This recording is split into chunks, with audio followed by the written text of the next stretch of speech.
Let's face it, most ancient tombs have been looted at least once. No matter how scary the rumors could have been, most mummies were open too. But one. This is the Bashiri mummy, and it puzzles everyone so much that nobody dares to see what's inside. Meet Howard, but you must know him already if you're into Egyptian history. He's primarily famous for discovering King Tut's tomb back in 1922. But few people know that before this revolutionary discovery, he had probably found another mummy. It happened in 1919, and it goes by several names, either the Bashiri mummy or the mummy of Pacheri, or the untouchable one. Some reports say that Howard stumbled upon the Bashiri mummy in Luxor's Valley of the Kings, just where he would later find Tut's tomb. Despite this find, not much is known about this particular mummy. The reason why it's still unharmed in any way is not because of some superstitions, but because nobody is sure that they can undo what they do if something goes wrong. The mummy is so intricately wrapped that researchers never unfurled it for fear of irreversible damage. The golden rule of anyone who works with antiquities: if you're not sure you can't make it better or preserve it unchanged, do not touch it. History knows many examples of ancient relics ruined beyond repair, say Ecce Homo, or smiling statue restoration. The delicate fabric that covers the mummy's face has this cool design that kind of looks like a pyramid. The researchers are not 100% sure, but this might be the only one of its kind with that embalming style. But without knowing the ancient technique, it's next to impossible not to ruin the mummy while unwrapping and wrapping it back. Back in the day, people, both experts and looters, would unwrap mummies for all sorts of reasons, mostly to study them. Luckily, these days, we have advanced tech that lets us check out what's inside a sarcophagus without having to unwrap anything. After taking a closer look at the Bashiri mummy, researchers figured out that it belonged to a man who was around 5.5 feet tall and lived during the Ptolemaic era, which makes this mummy roughly 2,300 years old. The Egypt Museum shared that the X-ray scan also uncovered an inscription of the guy's name, but it's a bit tricky to tell if it says Pacheri or Nenu, adding to the intrigue. The museum also pointed out that the fancy casing the mummy is in features all sorts of decorated scenes. You can see the mummy lying on a bed, flanked by deities Isis and Nephthys, along with the 4 sons of Horus. Plus, there are 2 images of the funerary god Anubis at the feet of the casing. By the way, Bashiri mummy is not the only one that has remained untouched. This is Issa Temkebde, and Gaston Maspero, a French archaeologist, made the decision to leave her mummy untouched, wanting to keep her resting peacefully since she was in such amazing shape. He did mention, though, that her tomb had been raided long ago. Thanks to some X-ray work, we learned more about the mummy. The scans revealed a few artifacts still wrapped up with the wife of a high priest, including amulets around her neck, right arm, and forehead. The X-rays also showed she had some dental issues and arthritis in her knees. While she passed away as an older woman, it's tough to pinpoint her exact age. However, various sources from her son's reign indicate that she was held in high regard in the kingdom. Isitemkebd served as the sister wife of Penejam II. You got me right, they were related by blood and were siblings, but back then it was pretty common to get married this way to preserve the purity of the bloodline. Say that to Habsburg, duh. Their chase for purity only led to inbreeding and the notorious Habsburg's jaw. Right, I guess we should not judge ancient Egyptian rules and morals, but what we can say for sure is that both Bashiri and Isitemkebd were incredibly lucky to stay untouched. The odds were not in King Tut's favor, though. The researchers' work hit him hard. The tomb itself was discovered in 1922, but it wasn't until 1925 that the nested coffins were opened during an excavation. The outer coffin, held together with silver pins, opened up to show another coffin shaped like a mummy, decorated with colorful glass and flower garlands. There were worries about the king's mummy because it had been exposed to moisture. The middle coffin was pretty heavy and didn't have any handles, so they had to be super careful taking it out. Inside the innermost coffin, which was solid gold and wrapped in a red cloth, they found the royal mummy, and this all went down on October 28, 1925. Tutankhamun's mummy, measuring about 6.07 feet, fit snugly into the innermost coffin, which was 6.17 feet long. You can already tell there was a problem, right? Imagine how hard it is to extract something as fragile as an ancient dried-up mummy, especially when there's not much room for maneuver. Plus, the mummy looked sus. It was pitch black. Howard Carter, the lead archaeologist of the expedition, estimated that around 2 buckets worth of oils had been poured over the mummy. But care had been taken to avoid the mask and feet. It was made to preserve him better. The body was positioned at a slight angle in the coffin, and there was a noticeable difference in the amount of dark oils on the right and left sides, indicating that the coffin might have tilted while being lowered into the sarcophagus. This oil created moisture inside the coffins, and over time, it reacted chemically, which Carter described as a sort of slow, spontaneous combustion, leading to the carbonization of the linen wrappings. Unfortunately, the combination of heat and moisture took a toll on the mummy's trappings as well.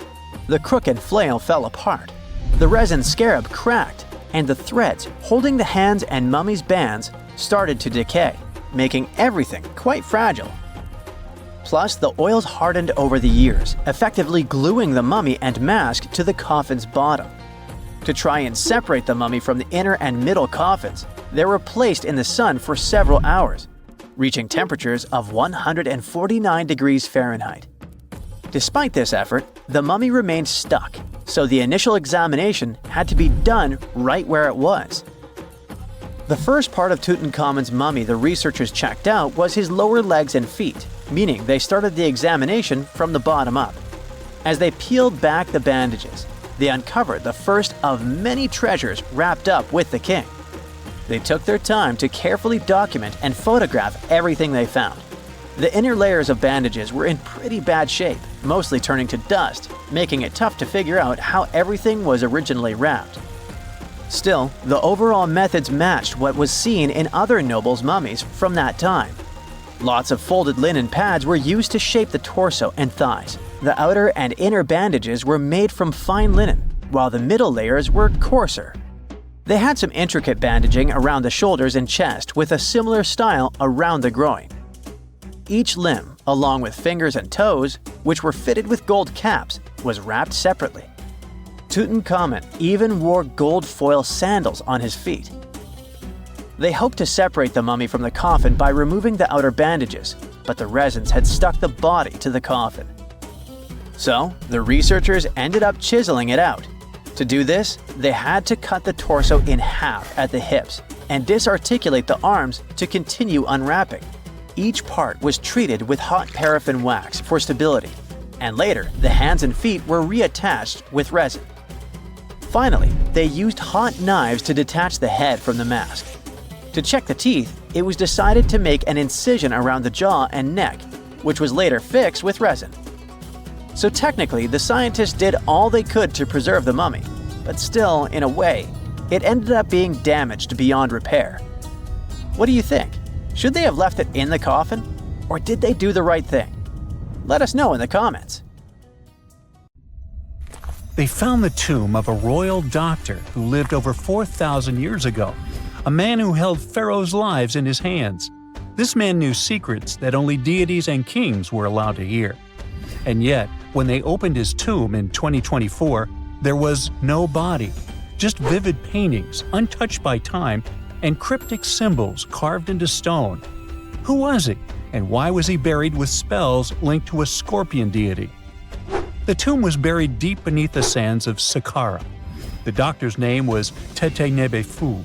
He lived around 4,100 years ago, during one of Egypt's most mysterious turning points, right at the edge of glory and collapse.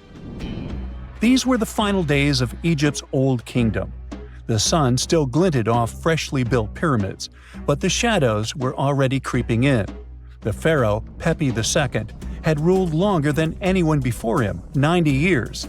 But by the end of his reign, the country was cracking. The power was slipping, the regional leaders were rising, and the Nile floods grew unpredictable. In this shaky period, the mysterious doctor thrived. His tomb was discovered by a Swiss-French archaeological team in the shadows of old pyramids. The weirdest part was that when they uncovered his burial chamber, they found no body, no golden treasures either. Unfortunately, the tomb had been robbed long ago. But what remained was something even more fascinating: the words and images left on the walls. The paintings are still vibrant, bright colors that somehow survived all those years underground. The walls show jars, containers, strange abstract patterns, and geometric shapes. And then there are hieroglyphs, lines and lines of sacred script carved with precision, like someone had poured their soul into every curve. These inscriptions revealed who Teti Nebi Fu truly was. Turns out, he wasn't just any doctor. He was the conjurer of Serket. Now, Serket was the female deity of scorpions, sacred and terrifying. Egyptians believed she could stop venom, heal bites, and protect the living from toxic elements. The title, Conjurer of Serket, meant Teti Nebi Fu was a specialist in treating dangerous stings and bites. And if he got an entire tomb for himself, he may have been Egypt's top expert in those things, a man who healed with both medicine and magic. But that wasn't all. He also held the title Director of Medicinal Plants, a title seen only once before in all of ancient Egypt. That means he knew the healing power of herbs, roots, and oils like no one else. Now, you might wonder, what plants in a huge land of sand? But in reality, ancient Egyptians used herbal medicine that would hold up in some labs today. They created pills, ointments, and inhalers. Most often, they chose some active ingredient, a flavor to make it easier to take, and something to deliver it into the body. Sound familiar? And yeah, they didn't have many traditional plants, so some of these ingredients were bizarre by our standards, like using crocodile dung and acacia mixed with honey. They even had formulas for anti-wrinkle creams. And apparently, our mysterious healer was also chief dentist. This title is almost never seen in ancient records. Evidence of Egyptian dentists is incredibly rare. Turns out, our ancient genius didn't just fight stings and study plants. He was also trusted with teeth and jaws, which were actually a huge problem in ancient Egypt. These people may have built wonders, but their teeth paid the price. Ancient Egyptians constantly caught grains of sand in their mouths. They often ate grit-filled bread and raw vegetables, which wore down enamel and caused a horrible condition called attrition. This led to tons of problems, including tooth loss. They had to improvise back in the day. For example, crafting the world's oldest known toothpaste from crushed rock, mint, and pepper, which ironically only made things worse for the gums. Or a toothpaste from things like eggshells, pumice, and natron, a salty mineral used for cleaning. They were also inventing mouthwashes from celery, bran, and herbs to ease the problem. Some mummies were even found with crude metal braces and gold wires attaching missing teeth. Though we're not sure if these were for the living, or was it just a nice little addition added as an afterlife gift. So, Teti Nebi Fu specialized in all these fields. 3 rare titles for one man. Now, back in the day, he must have been admired as incredibly knowledgeable. In a world without modern science, he would have been like a sorcerer who knows how some leaf or bark could save a life. That's why archaeologists believe Teti Nebi Fu wasn't just any doctor. He was, most likely, the royal physician, the one who treated the pharaoh himself. We don't know for sure which king he served. Maybe it was Pepi II, and who knows, maybe that's why the guy lived so long. But if that was the case, Teti Nebi Fu may have lived through the final moments of the Old Kingdom, watching the Golden Age crumble from inside the palace walls. And then he was buried. The body was looted, or perhaps just lost to time. But the team says they're still studying the tomb, still uncovering the traces of this incredible man. Overall, ancient Egyptians were practicing medicine on a crazy advanced level. Some practices feel familiar even today. They had hospitals, specialists, surgeries, and many more things, even medical schools. Both men and women were allowed to be doctors. They healed with various methods and practiced surgery with actual tools – scalpels, forceps, even sutures. Some doctors treated only the eyes, others the teeth, the stomach, or even what they called the hidden diseases. They knew how to clean and dress wounds, could set broken bones using splints made of wood or reeds wrapped in linen, and even prevented infections. There were even proctologists. They also built the first prosthetics, like a wooden toe with leather straps that help people walk normally again. The oldest known prosthetic is 3,000 years old. Now, the most shocking part is how they actually even tried to remove tumors. A recent study looked at a 4,000 years old skull. It belonged to a man in his 30s. There were signs of past tumors, and around 3 of them, there were marks, surgical cuts made with a metal tool. That suggests someone attempted to remove or study them, maybe treatment, maybe an autopsy. There was another skull of a woman over 50 years old. It also showed similar signs, but with healed fractures from an earlier injury, which is amazing because her treatment might have actually been successful. Being a healer in this society meant something powerful. It meant being a priest, a scientist, and a magician all at once. To ancient Egyptians, medicine was a necessary art, and they treated it with as much reverence as they did their deities. That's because they believed that sickness could be both physical and spiritual. So a doctor could recite a spell while applying a salve, and a lot of their treatments worked.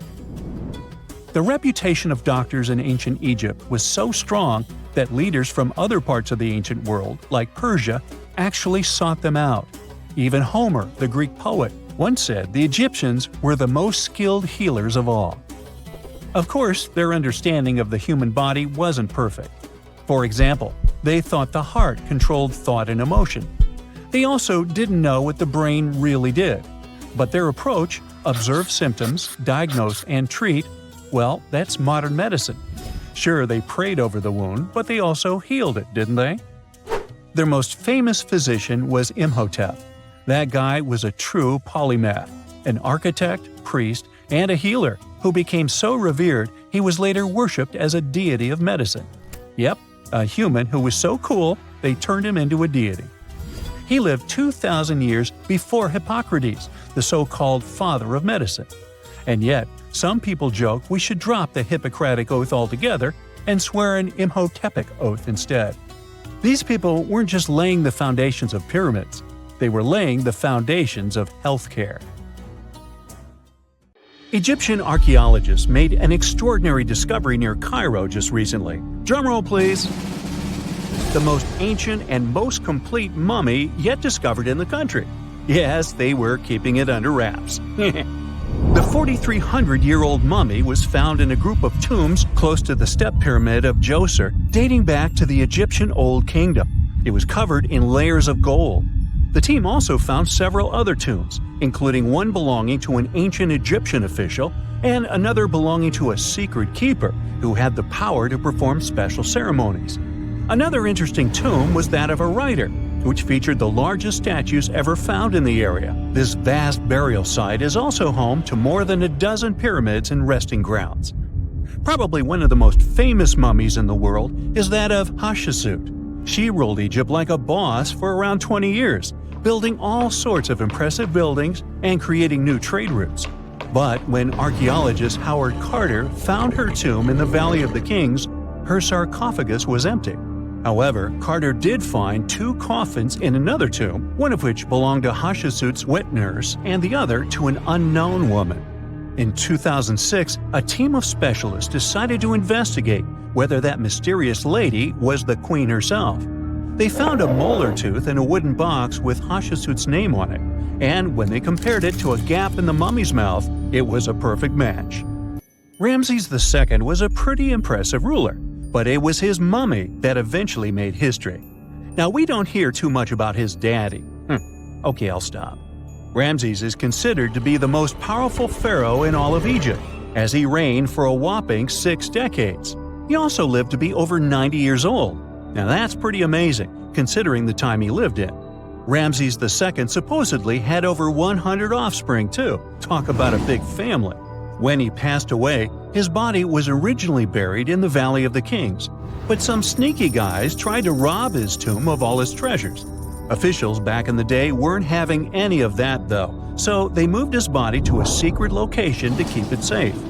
Fast forward to the 1800s, and Ramses II's mummy was discovered along with a bunch of other rulers and important officials. But it wasn't in the best condition, so archaeologists flew it to Paris to get it, pampered.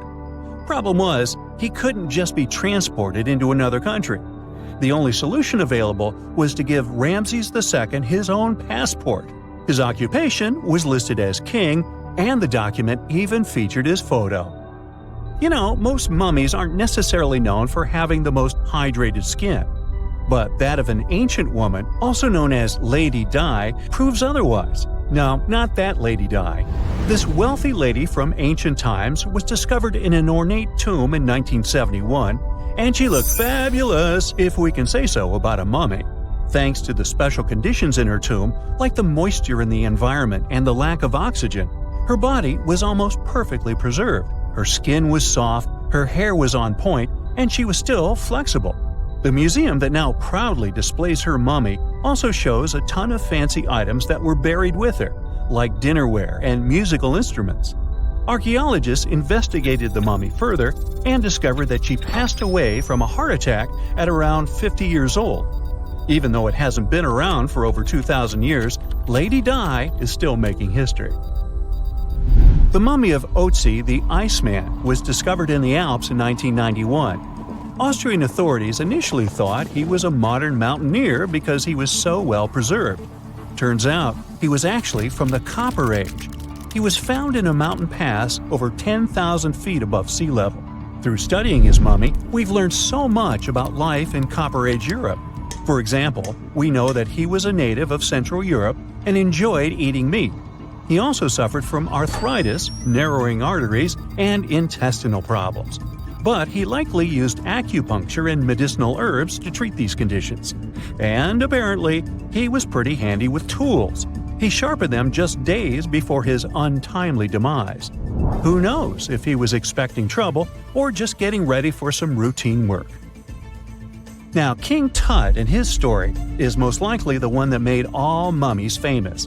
This pharaoh passed away at the young age of 19, more than 3,000 years ago. But his mummy is still one of the most well-known in the world. When his tomb was opened in 1922, people went wild because it was still intact, unlike many other royal tombs. It had some seriously blinged-out coffins, including one made of solid gold. Not only did Tut's tomb give us a glimpse into ancient Egyptian history, but his mummy also taught us a lot about the time he lived in. DNA analysis helped identify his parents and revealed that the pharaoh had a rare bone disorder that might have made walking a bit tough. Now, Ginger is most likely one of the coolest mummies you'll ever hear about. He's like a time traveler from 5,000 years ago who's still looking fly with his golden hair and perfectly preserved nails. Ginger was discovered in Egypt and is believed to be the earliest known mummified body. Before people even knew about mummification, they used to place bodies in shallow graves in the hot, dry sand. And since the sand absorbed all the water, bacteria couldn't reproduce and the body was preserved naturally. Now, scientists are not sure if Ginger's preservation was intentional or not, but since he was buried with some pottery vessels, it's likely that whoever buried him knew some serious preservation techniques. If you want to meet Ginger in person, he's currently chilling at the British Museum. One Dutch art collector bought a statue from Asia and ended up finding a weird discovery. The statue contained a mummy hidden inside. Unfortunately, the body was too fragile to move, so they had to leave it there. The coolest part is that this mummy is over 1,000 years old and was on display for 200 years before being encased in the statue. When scientists did a CT scan, they found out that the mummy was filled with paper scraps covered in writings. Experts think he might have done this thing called self-mummification, which is a pretty intense process involving a special diet and tea that makes your body less prone to bacteria. Only a few people could handle this ritual, and those who managed to do that were seriously respected. No other Egyptian queen has baffled scientists and historians like the stunning Nefertiti. Based on her statues, she was known for her slender neck, wide eyes, and high cheekbones. Her name translates to "the beautiful woman has come." Talk about living up to your name, huh?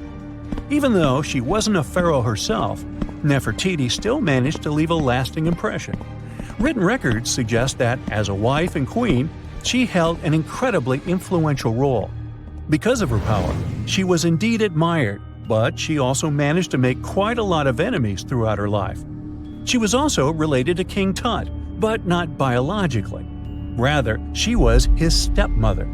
So far, locals have yet to identify her mummy, but that may soon change. A local Egyptologist who has been busy excavating tombs in the Valley of the Kings has found 2 mummies that he believes could be Nefertiti and her daughter. According to specialists, we may soon finally get a definitive answer about the identity of these 2 mummies. And if one of them does turn out to be Nefertiti, we could be in for a real treat. DNA analysis and CT scans of the mummy could give us the most complete and accurate image of the queen that we've ever seen. It's crazy to think that we've only scratched the surface of what lies beneath modern-day Egypt. Nefertiti ruled during a time of great power and prosperity in Egypt, but unfortunately passed away in a period of social turmoil, leading to her gravesite being lost. Now, where's my mummy? When you hear the word mummy, you might get a chill down your spine. That's because most of us associate this word with those creepy characters we've seen in some scary movies. But in reality, mummies have helped us understand a lot about ancient civilizations, their rulers, and about how people used to deal with losing their loved ones. The people most famous worldwide for their mummies are the ancient Egyptians. They believed that some sort of existence after passing away was possible, if certain conditions were met.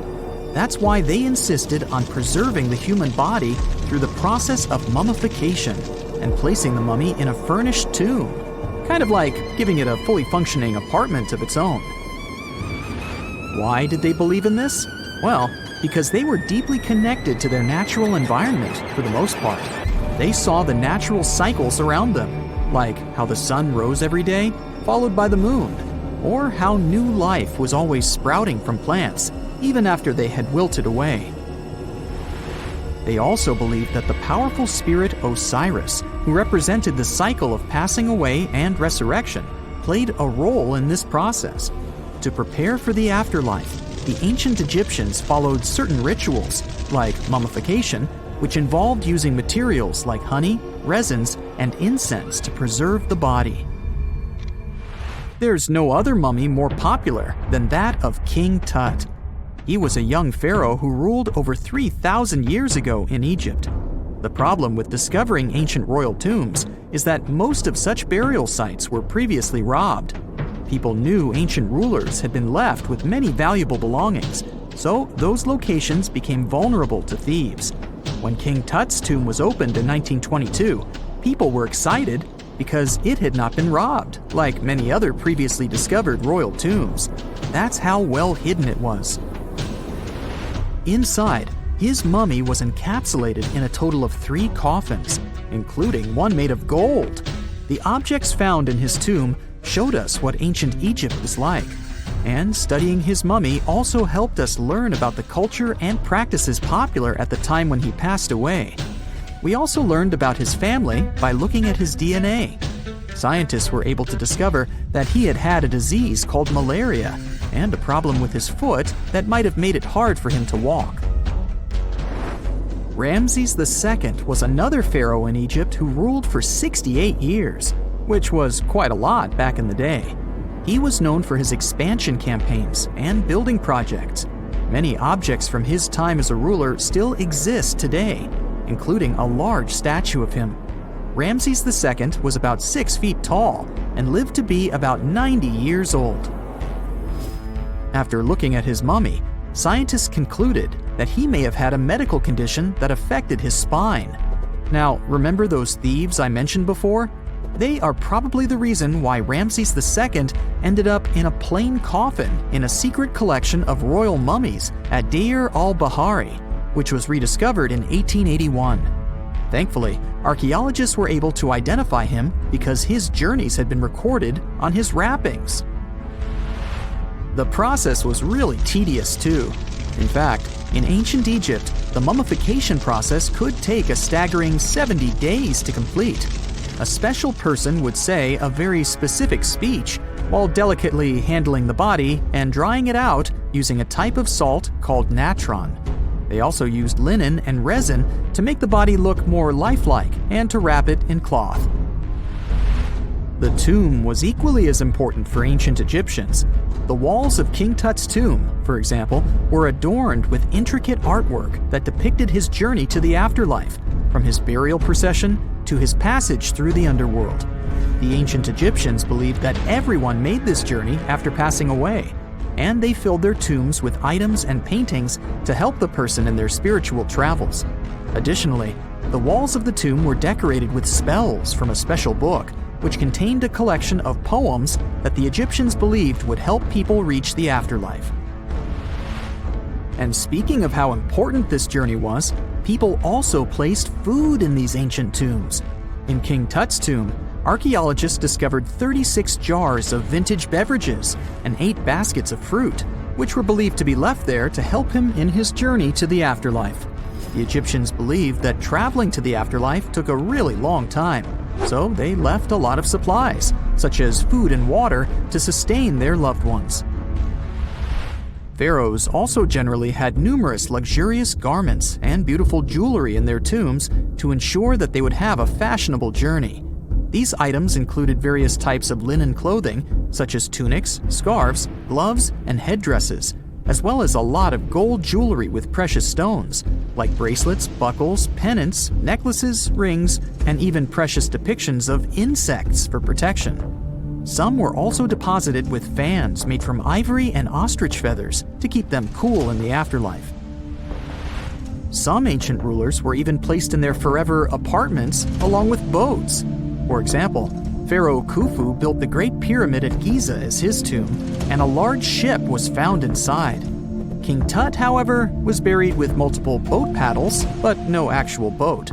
Instead, he had 3 chariots and numerous walking sticks made of precious materials, perhaps indicating he'd rather travel to the beyond by land, not by water.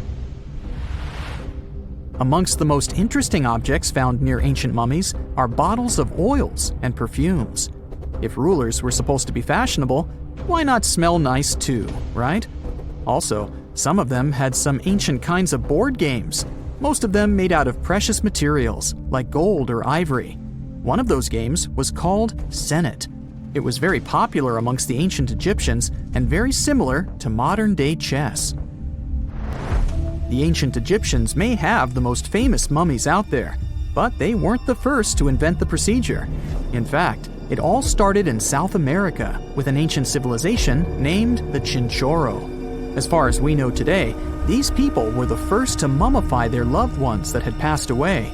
They did it somewhere around 2,000 years before the Egyptians started their own rituals.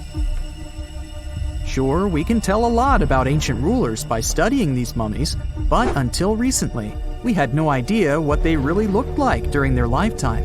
Not so long ago, though, some very special mummy paintings were found by archaeologists studying ancient Egyptian objects.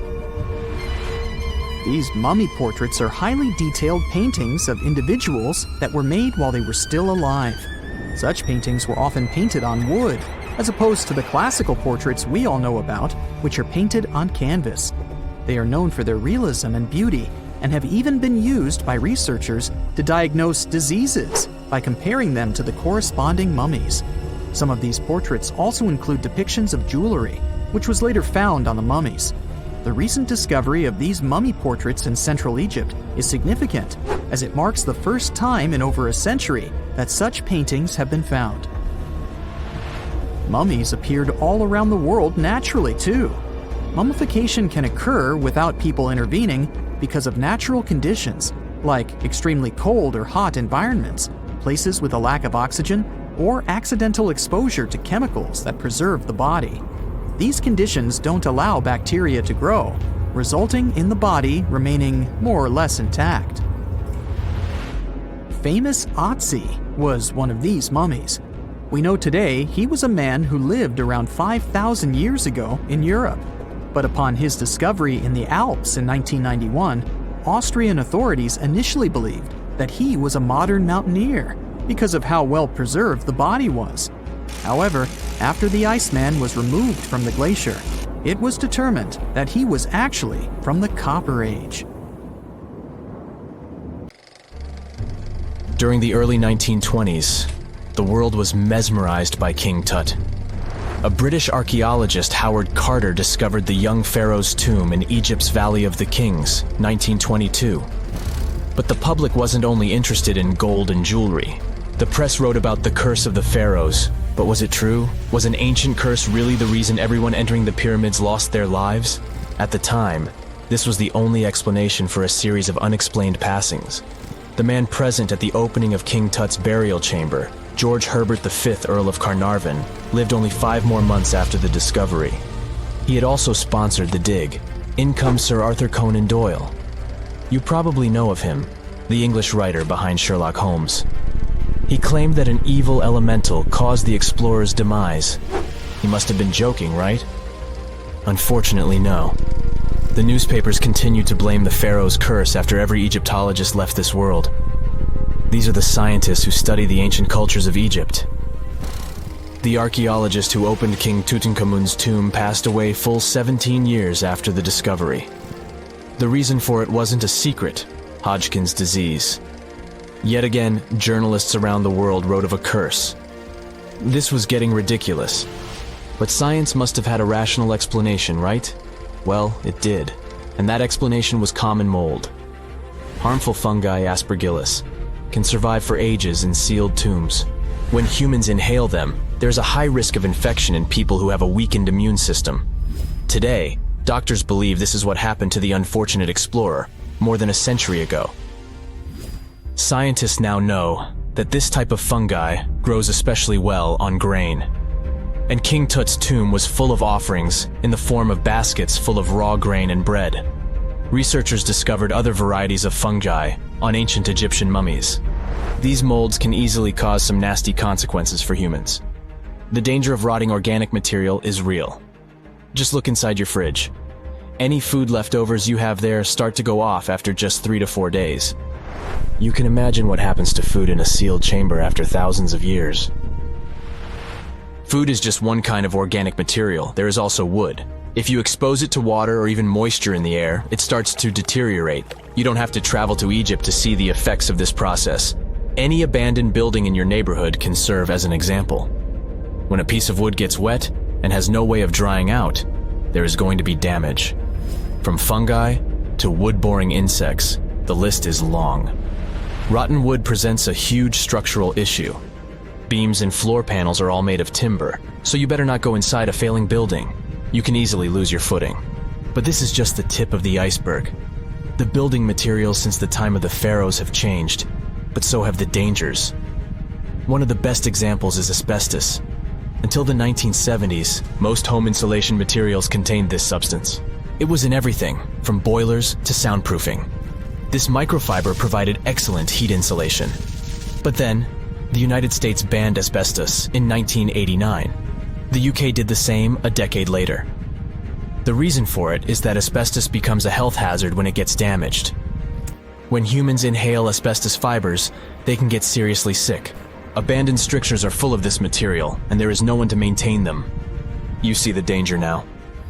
Another material is also common in old buildings: lead. Ancient Romans used lead piping to channel spring water into their homes. They also cooked in lead vessels, which was probably not the wisest of choices.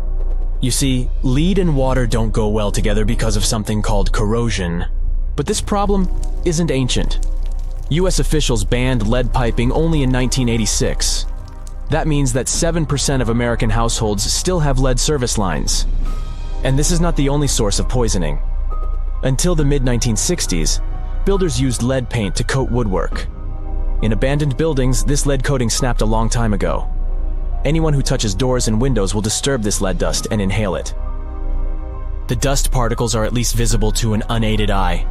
This is not the case for carbon monoxide. This gas has no color, so you can't see it. It has no odor, so you can't smell it.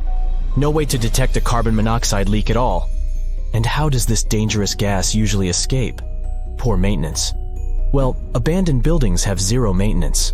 1 second, you could be exploring an old factory, and the next you could feel dizzy with and have a terrible headache. These are just some of the symptoms of CO poisoning, the less severe ones. But what is the source? All it takes is for an old boiler to finally give way after years of neglect. We've reached an important question. What is the main factor in air quality inside a room? If you are thinking the level of oxygen, try again. It turns out that oxygen levels drop by only 0.3% in 8 hours inside an airtight room. This is a room in which doors and windows are sealed with tape, so the decrease is even smaller in normal conditions. Oxygen isn't the main problem. The levels of carbon dioxide rise sharply inside a sealed room. This is the direct result of human breathing. We inhale oxygen and exhale CO2. Think of it as a waste gas. Normally it's only a tiny portion of the air we breathe, 0.04%. But in a sealed room, high levels of carbon dioxide will make you feel drowsy. And that's the last thing you need when inside a dilapidated building. Carbon dioxide will decrease your ability to think clearly. Researchers from Harvard did an interesting study in 2016. They had office workers come in 6 days in a row to complete a problem-solving test. During the week, they gradually raised the carbon dioxide levels in the mock-up office. The results of the same test kept getting worse over time. There are many factors at play, but CO2 levels definitely had an impact on the workers' problem-solving ability. The test took place inside a typical office environment, not inside a crumbling building where visitors must watch their every step. When I say visitors, I really mean trespassers, and trespassing is a criminal offense in the United States.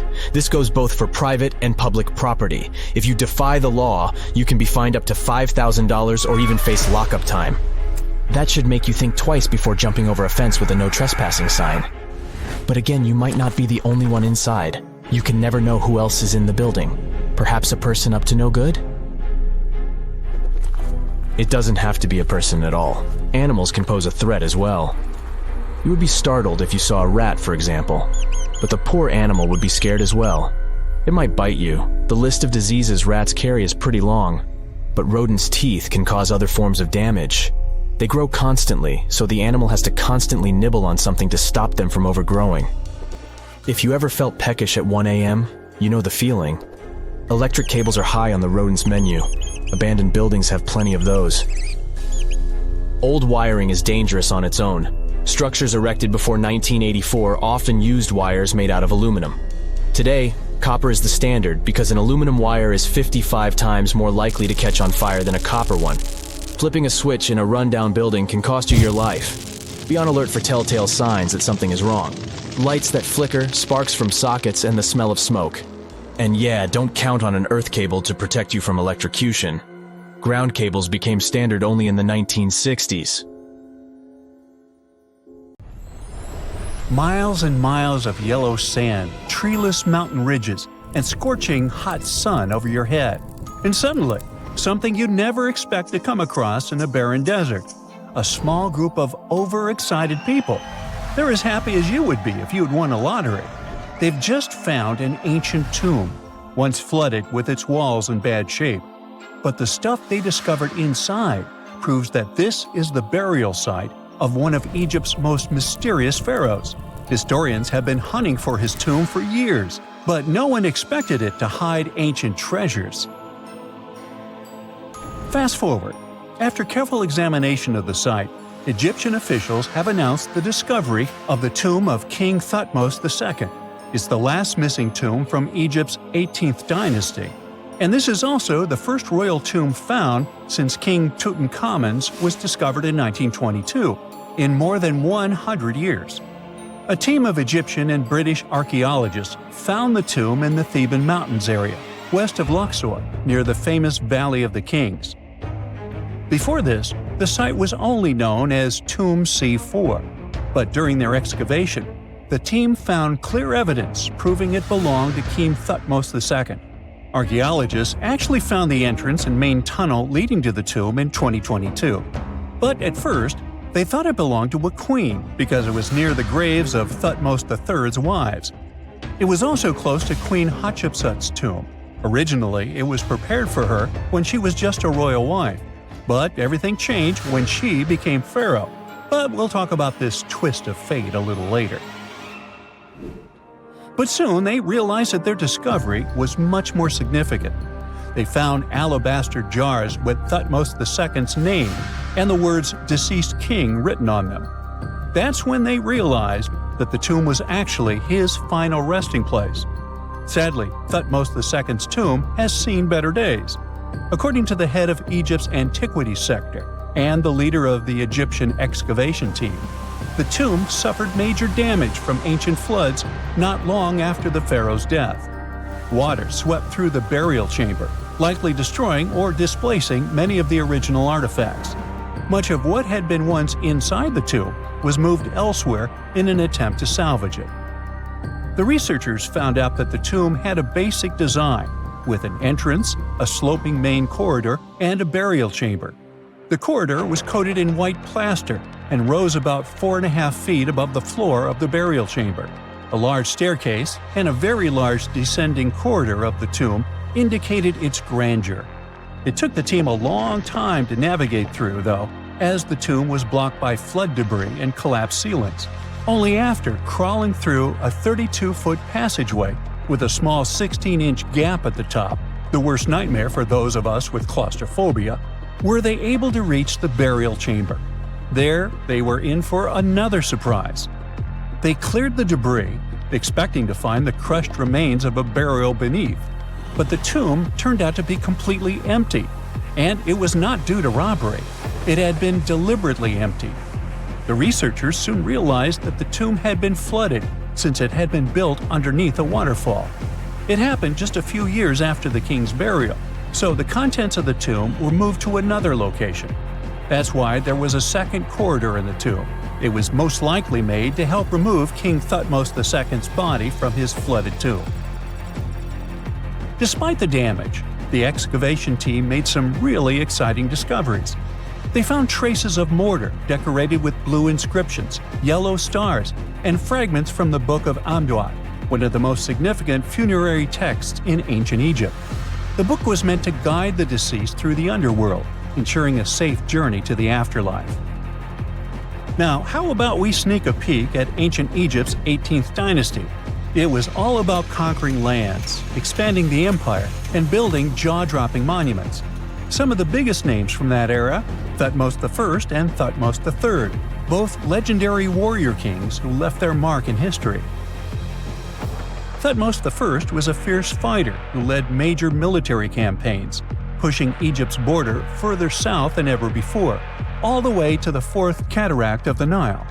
His victories gave Egypt access to new trade routes, stronger political ties, and more wealth. His conquests were so significant that they were recorded in the tombs of his top officials.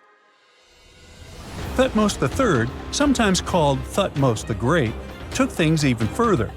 He was not only an incredible military strategist, but also the commander of Pharaoh Hatshepsut's armies before becoming king himself. He led between 17 and 20 military campaigns, winning every single one and expanding Egypt's empire to its peak. He even created the world's first navy. Thutmose III is often remembered as Egypt's greatest warrior pharaoh. And sandwiched between these two powerhouses was Thutmose II, a pharaoh who doesn't get nearly as much attention. Hey, the middle child, right? His reign lasted only about 5 years before he passed away at around age 30 in 1479 BCE. He is kind of a mystery. No one really knows what he accomplished. For the longest time, even the location of his burial site was totally unknown. His body was actually found in the 19th century.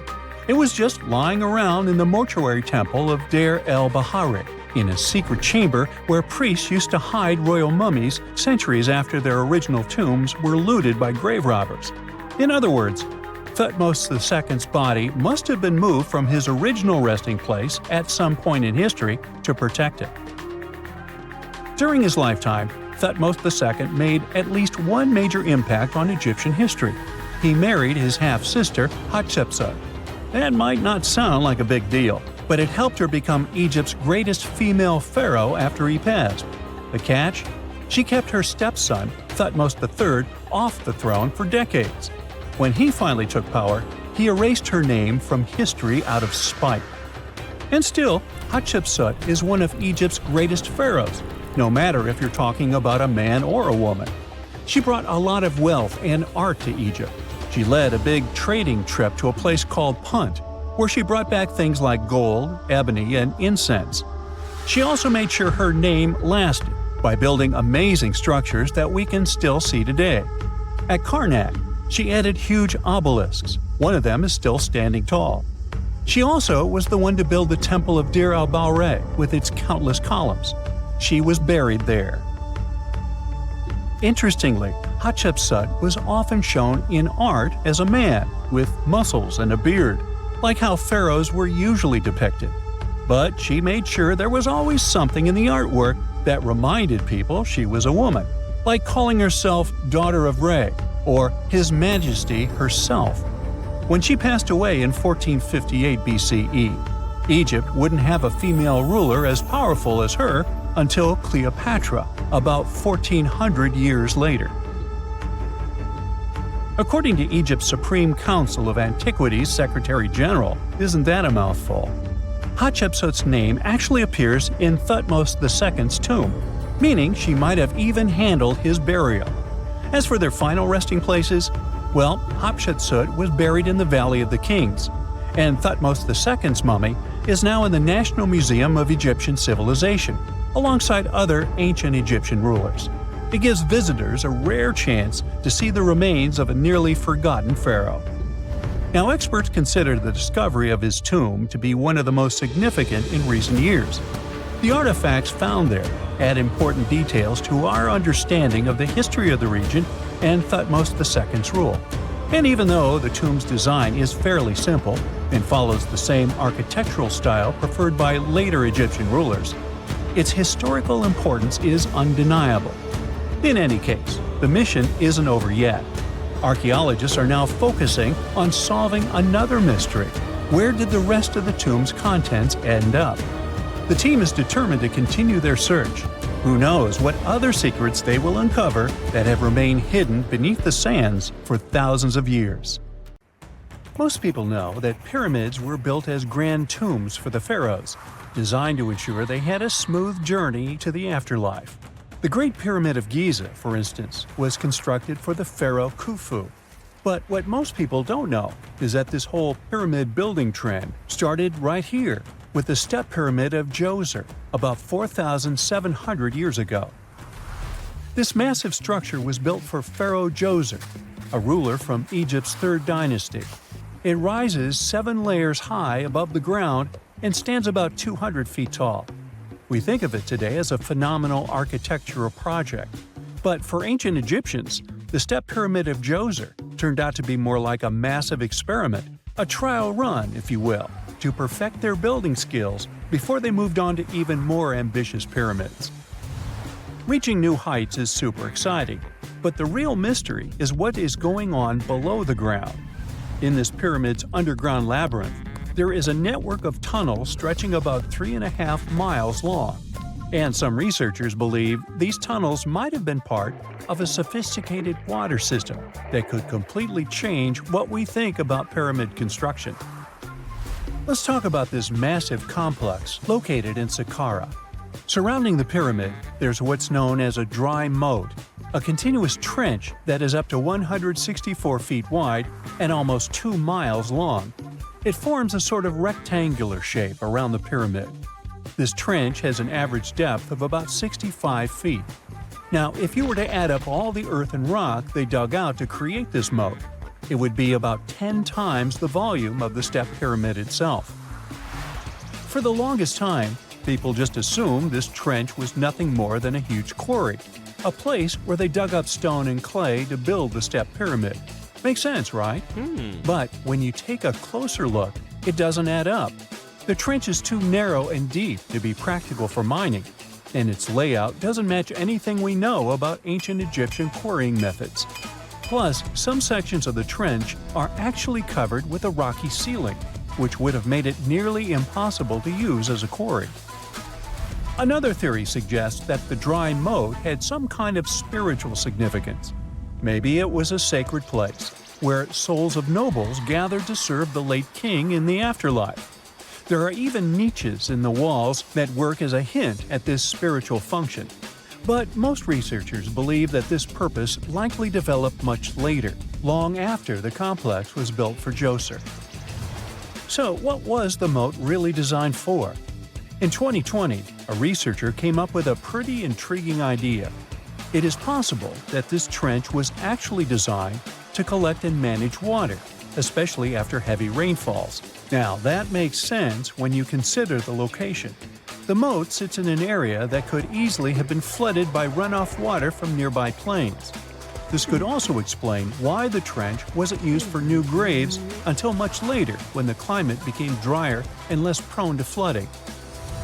The story becomes even more intriguing, as this trench appears to be part of a larger, more complex hydraulic system within the Djoser complex.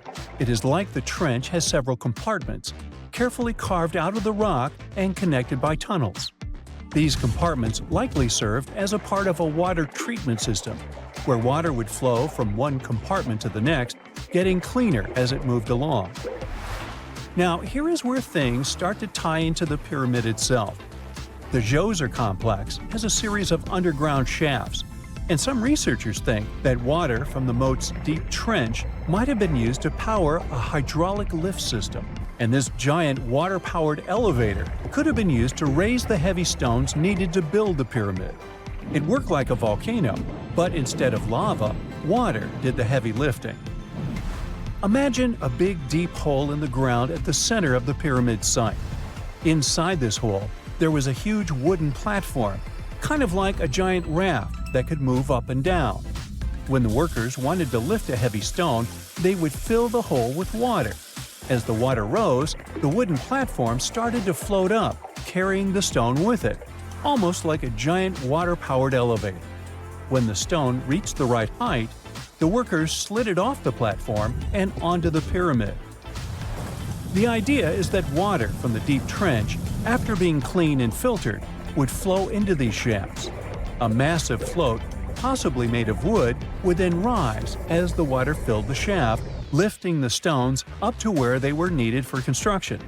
Once the stone was in place, they'd let the water out, lowering the platform back down to the bottom, ready to lift the next stone. This fancy hydraulic lift system could have been a game changer, making the whole building process a lot faster and more efficient without using a lot of workforce. It is like the ancient Egyptians were already embracing the whole idea of work smarter, not harder. But of course, not everyone is on board with this theory. Some experts argue that the area where the step pyramid of Djoser was built couldn't have held enough water from occasional rains to maintain such a fancy hydraulic system. The main theory suggests that, in the past, there might have been some kind of lake nearby that would have filled up after a period of rain, and this lake could have supplied water to the complex's hydraulic system. But there is no mention of such a lake in any ancient Egyptian writings, so it might be more of a what-if situation than a reality. And then there's the issue of the hard work itself. Remember when I said this method could have allowed the ancient builders to raise stones with far less effort? Well, that might not be entirely true.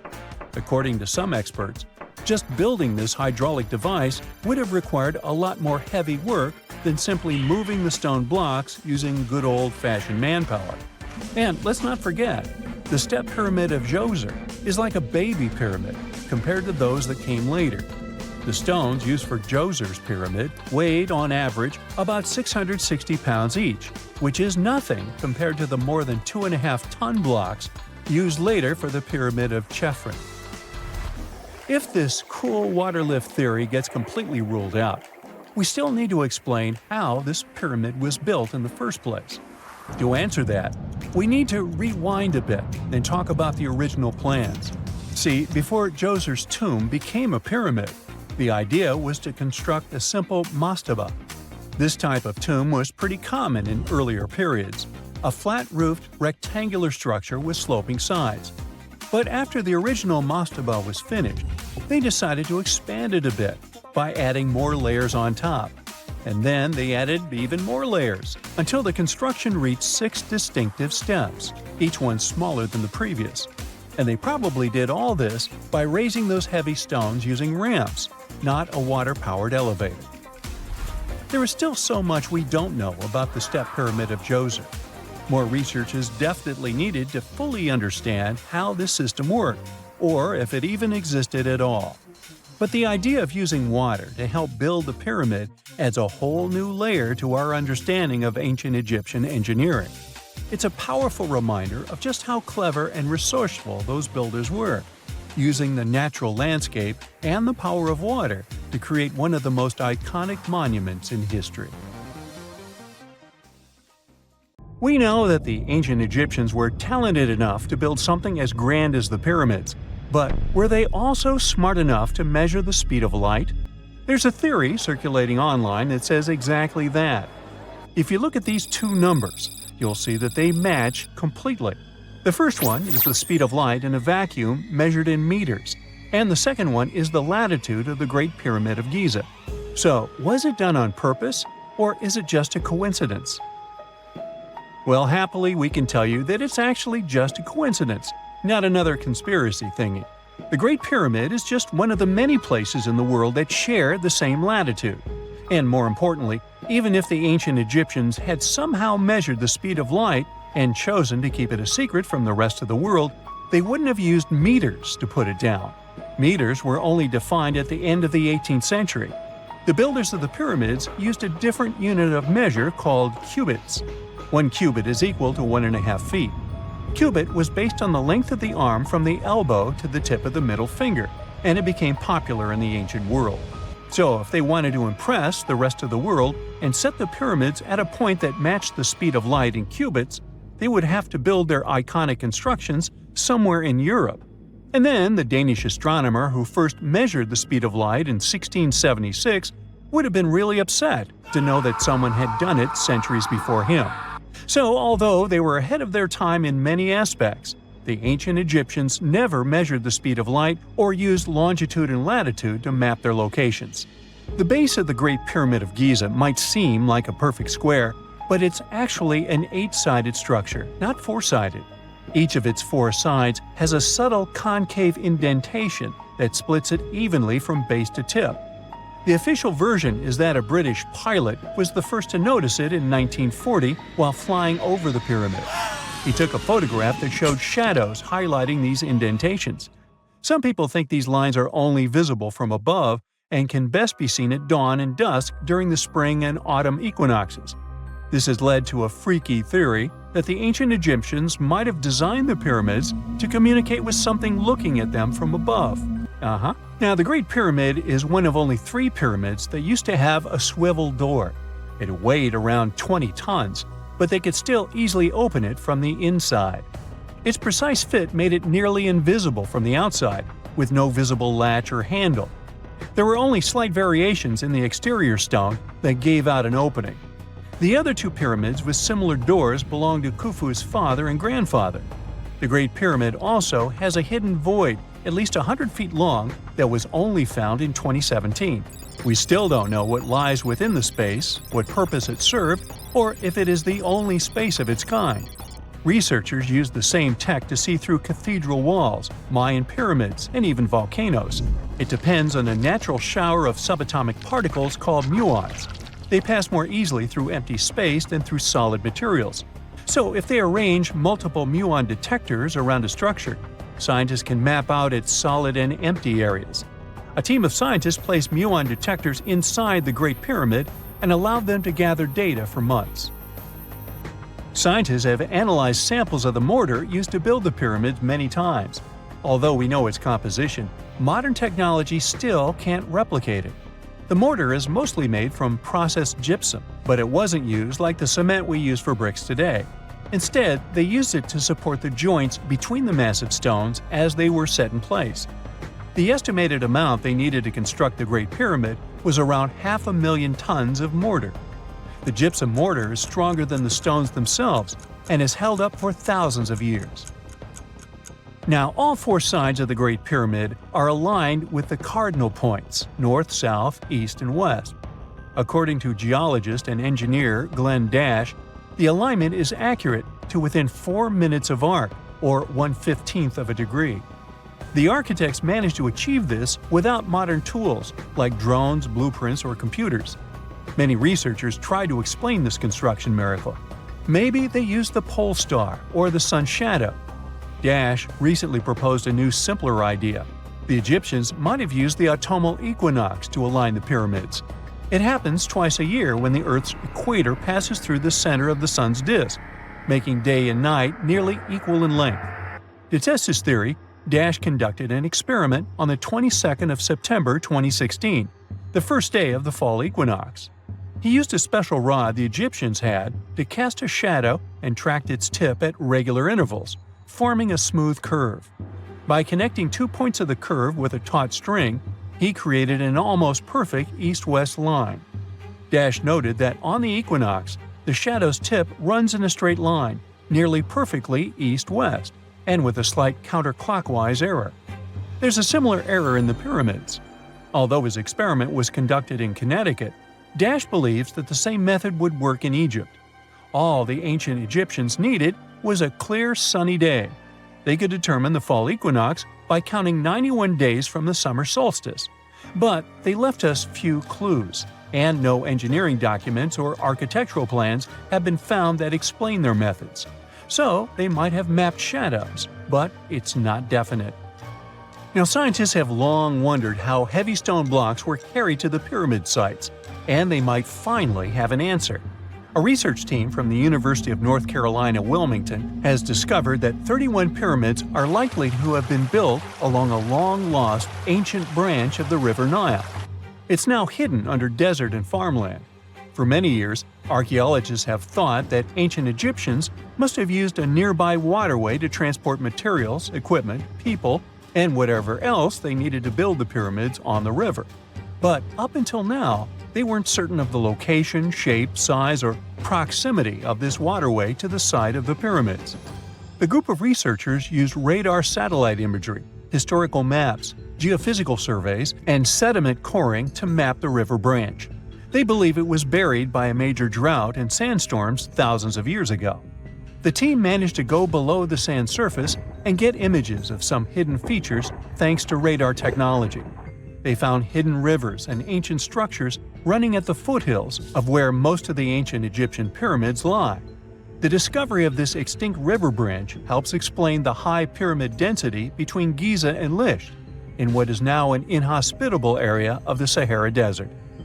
Now, Egypt isn't the only country with the most pyramids in the world. The champion's title here goes to its southern neighbor, Sudan. It has between 200 and 255 pyramids, compared to Egypt's measly 138. They were built by members of the Kingdom of Kush, an ancient civilization that ruled the lands along the Nile River many years ago. They started erecting pyramids around 500 years after the Egyptians had stopped doing it. Their pyramids are much smaller than the Egyptian ones, but were built for the same purposes. Archaeologists are still working to find out how the pyramids in the Sudan were built, how long it took to complete them, and what happened to their society. If there's a question that still baffles archaeologists to this day, it's this one. How did the ancient Egyptians build those magnificent pyramids? As far as we know today, their resources were quite limited, especially in terms of tools and building materials. We still don't have a fully satisfying answer, but hey, we've got some pretty amazing theories worth considering. The leading contender among these theories involves the clever Egyptians employing a sneaky strategy. Now picture this. They constructed a slanted and curving mound made of bricks, earth, and sand encircling the pyramid to be. As the pyramid grew taller and taller, they simply increased the height and length of this wacky structure. It's like they were playing an ancient game of Jenga. Now, how did they get those massive stone blocks up there? Well, according to the legendary ancient Greek historian Herodotus, they used sleds, rollers, and levers. It sounds like they turned construction into a supersized game of tug-of-war. And guess what? Herodotus also claimed that the Great Pyramid, the one from Giza, the granddaddy of them all, took a whopping 20 years to build. There's more. Herodotus also dropped a mind-boggling number on us. 100,000 men were supposedly involved in this pyramid extravaganza. Did they hire the entire Egyptian population? Well, it might not be as far-fetched as it sounds. These men were probably mostly farmers, so they probably focused on the pyramids when there wasn't much work to be done in the fields. You know, like during the flood season of the Nile River. Obviously, specialists in the archaeological community had something to add to this theory. By the late 20th century, they discovered some evidence that suggests the workforce might have been smaller and more permanent than previously thought. Instead of a massive army of 100,000 pyramid builders, they proposed that a modest crew of around 20,000 workers, accompanied by support personnel like bakers, physicians, and even spiritual leaders, could have gotten the job done. There was also this theory that claimed that the pyramids were actually built from the top downward. It suggested that these colossal structures were nothing more than isolated hills used as quarries. The stones were supposedly drawn from these hills, and over time, competing engineers took charge and transformed them into the iconic pyramids we know today. Now, before you dismiss this theory as a wild fantasy, some folks thought it wasn't completely crazy. After all, there are instances where isolated hills exist, so maybe this theory had a tiny glimmer of truth. Whether it involved ramp building or ingenious work schedules, one thing is clear. Those pyramids have definitely left their mark on history and on our imaginations. Now, speaking of ancient Egyptian mysteries, there's this gigantic unfinished obelisk sitting in ancient Egypt, and scientists are trying to figure out how it was shaped. Now, some people suggest that our industrious ancestors used handheld pounders to get the job done. One expert has a different take on the matter, though. He argues that if we take a closer look at the pattern left behind by the shaping tool, we'll notice something peculiar. The walls of the trenches surrounding the obelisk display a neat and even pattern, which is pretty unlikely if they were pounded away by mere mortal hands. According to this expert, those horizontal striations are usually the result of a tool that takes breaks while removing material, leaving its mark on the surface. But wait, there's more. Imagine the tool being rocked back and forth against the trench walls, clearing away the waste to keep the trench from narrowing. Well, in that case, the tool might have left some funky horizontal striations where it was pressed against the sidewall. This sounds like some fancy technology at play, don't you think? And guess what? The dynastic Egyptians probably didn't have access to that kind of know-how. Another famous Egyptologist from way back also uncovered a bunch of core drills during his adventures. Although the actual drill bits are missing, his collection houses these particular core remnants made of limestone, alabaster, and even granite. These constructions aren't the only amazing thing the ancient Egyptians left behind, though. As it turns out, the Egyptians were the genius minds behind the creation of the handheld mirror. Yeah, that little mirror you use every day to check yourself out. But here's the twist. These mirrors are like pieces of art. They were decorated with inscriptions and figures. But that's not all. The Egyptians had a serious concern with their appearance. They knew the importance of personal hygiene and looking fabulous. So, in their quest for pearly whites, they invented toothbrushes and toothpaste. Dental problems were pretty common back then, and their smiles weren't exactly all white. Dentistry wasn't their strongest suit, you see. Maybe their minds were distracted by all that pyramid building. So that doesn't mean those ancient toothpaste recipes weren't amazing. One delightful concoction included rock salt, mint, dried iris petals, and pepper. Some brave dentists in the 21st century tried it out, and it worked pretty well. Ground-up ash was also used in another recipe to create a tooth cleansing paste. Mint was missing, so that didn't do much for their breath. That's when the genius Egyptians came up with the world's first breath mints. They made tablets from heated spices like cinnamon, and they mixed it with honey. Now, let's shift gears to home decor, Egyptian style. They surely took ornamentation to the next level. While the concept of decorating furniture started in Mesopotamia, the Egyptians cranked it up a notch. They went all out with different colors of ink and even developed various weights of paper. Oh, and let's not forget about those cute little area rugs we all have in our homes today. Guess who came up with the idea? Yep, the Egyptians. They used the versatile papyrus plant to make those cozy rugs. And speaking of trends, the Egyptians loved their knickknacks. They had an assortment of small figurines in the shapes of cats, dogs, and people. These statues were made from various materials, like simple sun-dried mud to the ultimate bling of gold. It all depended on how loaded you were. The Egyptians were also all about farming, and they knew that clean water was crucial for their crops and animals. That's why they came up with some nifty inventions and techniques to make sure their land was fertile and their plants were happy. First off, they had the genius idea of using ox-drawn plows. They had two types of plows, heavy and light. The heavy plow would strut its stuff, cutting deep furrows in the soil, while the lighter plow followed behind, fluffing up the earth. But they didn't stop there. After plowing, the Egyptians would break up clumps of soil and sow the rows with seeds. To give those seeds a good old squish into the furrows, they'd march their livestock across the field, effectively closing up the furrows. But hey, all that hard work would be pointless if their seeds were as dry as the Sahara. That's where irrigation comes into play. The Egyptians were so good at it that other cultures, like the Greeks and Romans, couldn't help but copy their techniques. Now let's switch gears and talk about the marvelous architecture of ancient Egypt. These folks weren't just skilled farmers, they were also architectural maestros. They built these fancy canals to carry water to farms and villages, and boy, did they know how to make those canals look pretty. Just imagine strolling along a canal lined with ornate structures. The pharaoh Ramesses the Great was quite the overachiever when it came to construction. One of his mind-blowing creations was the construction located at Abu Simbel. This building was designed so that twice a year, the sun would shine directly into it and illuminate the statues of Ramesses. And let's not forget about the corbelled arch. Without this architectural gem, we'd be missing out on some mind-boggling structures like the Great Pyramid. The Egyptians knew how to make things stand tall and proud, thanks to their engineering and construction wizardry. They built grand halls and inner sanctums that make your jaw drop, and some of these temples doubled as astronomical observatories. A gruesome discovery took place in Egypt some years ago. You want to hear about it? 16 human hands, carefully buried in 4 eerie pits.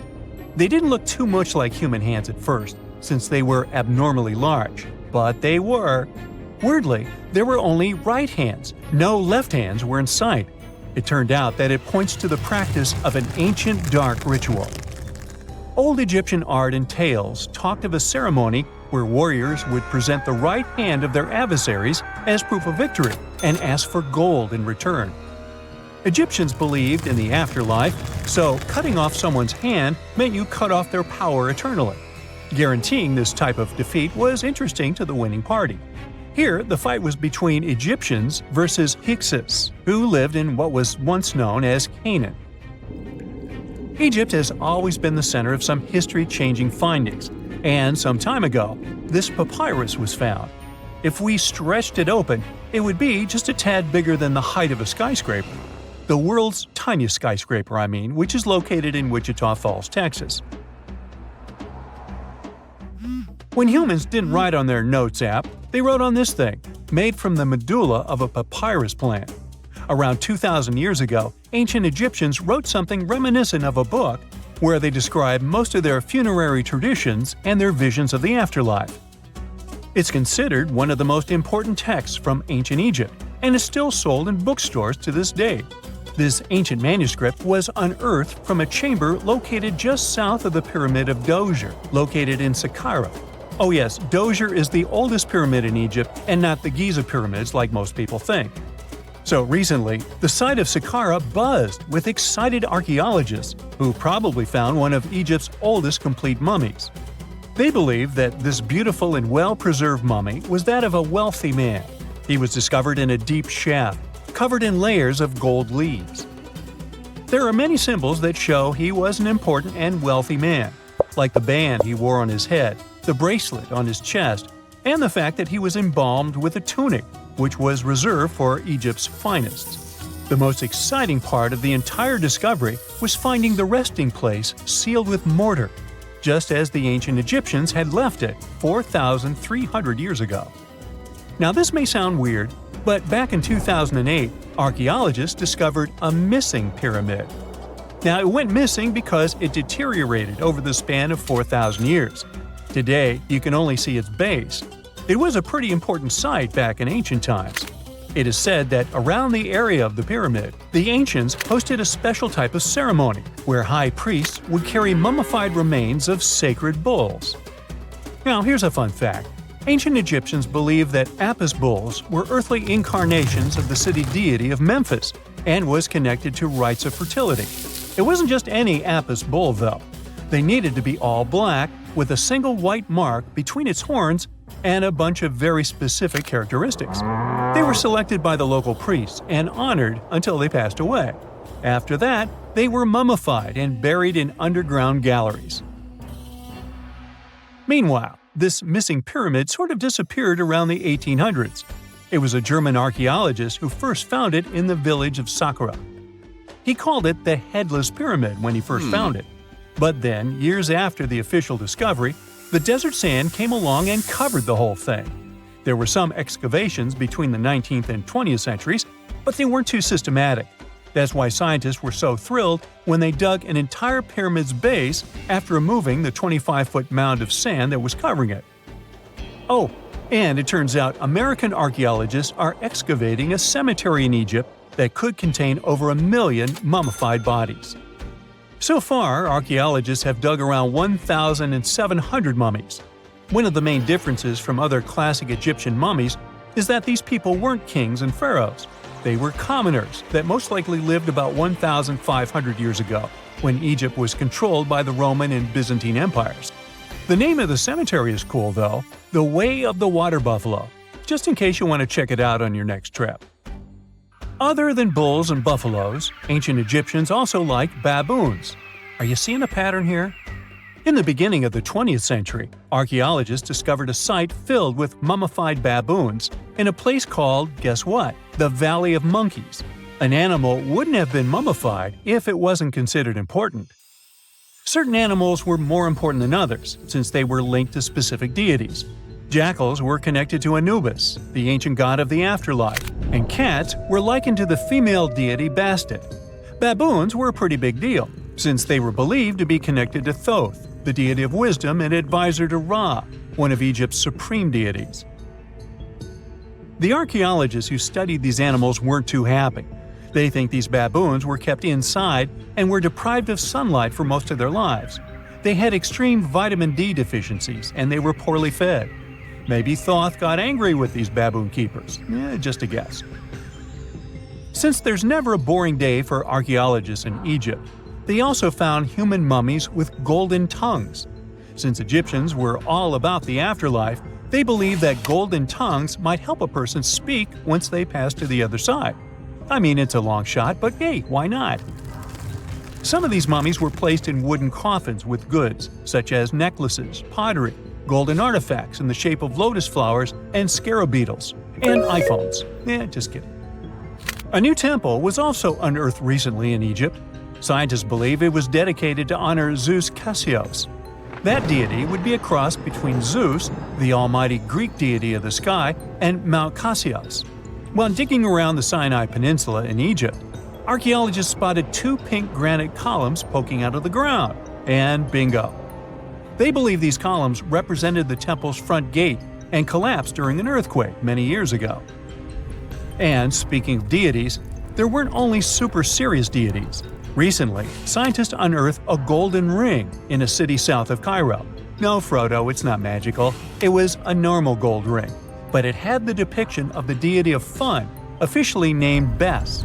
This deity is often described in sacred texts as a happy chubby dwarf.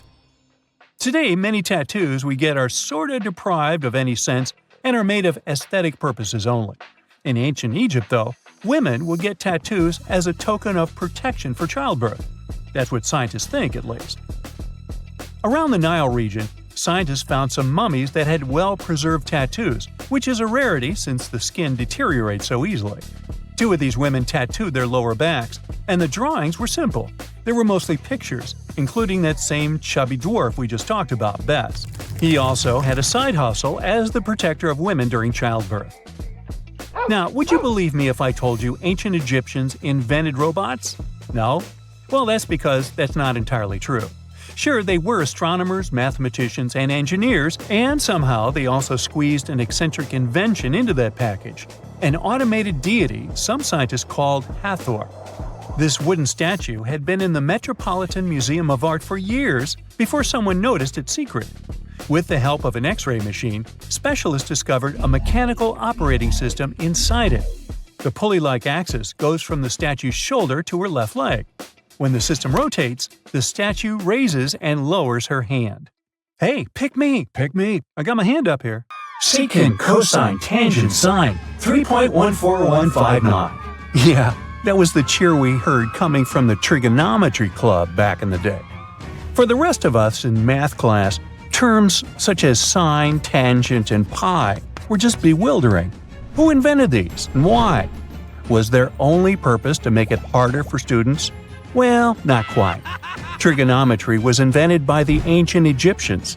They needed this knowledge to construct pyramids, and they did a pretty good job too. The Great Pyramid in Giza still stands today, some 4,500 years after it was built. No recalls either.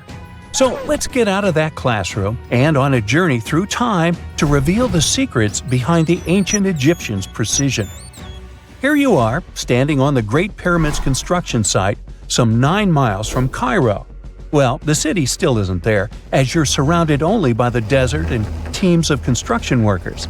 They're transporting large stone blocks weighing 2.5 tons each. They're inside a wooden sled that sits on large rollers.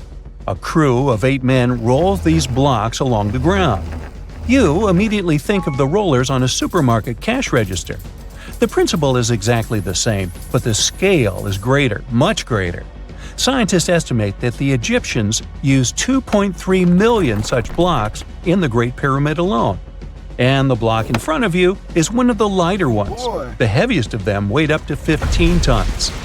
But where did all these blocks come from? Most of them originated from quarries around Giza.